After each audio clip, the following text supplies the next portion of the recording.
छत्रपती संभाजीनगरमध्ये जगतज्योती महात्मा बसवेश्वर जयंती 895वी जयंती मोठ्या उत्साहात आणि जल्लोषात साजरी करण्यात आली।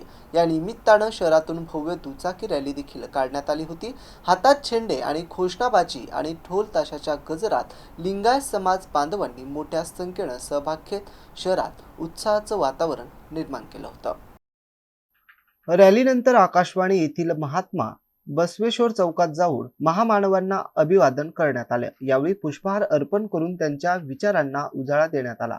यानंतर आयोजित करण्यात आलेल्या भव्य कार्यक्रमात विविध मान्यवरांची उपस्थिती राहून बसवेश्वरांच्या विचारांचे महत्त्व अधोरेखित केले। समाजात समता, बंधुता आणि मानवतेचा संदेश देणाऱ्या त्यांच्या कार्याचा गौरव करण्यात आला। कार्यक्रमाला मंत्री संजय शिरसाट, अतुल सावे, माजी केंद्रीय मंत्री भागवत कराड, आमदार संजय केणेकर, उभाटा नेते चंद्रकांत खैरे यांच्यासह माजी महापौर नंदकुमार घोडेले, त्र्यंबक तुपे आणि बसवराज मंगरुळे यांची प्रमुख उपस्थिती होती। यावेळी हजारो लिंगायत समाज बांधवांनी मोठ्या संख्येनं उपस्थित राहून जयंती मोठ्या उत्साहात साजरी केली आहे। आज क्रांतीसूर्य महात्मा बसवेश्वराची जयंती, एक थोर समाजसेवक, ज्या अनिष्ट रूढी परंपरा आहे त्यांना तोडणारा हा संत, त्यांची जयंती महाराष्ट्रामध्ये अत्यंत जोमाने आणि उत्साहात साजरे होते। मी सर्व समाज बांधवांना या तुमच्या माध्यमातून त्यांना शुभेच्छा देतो।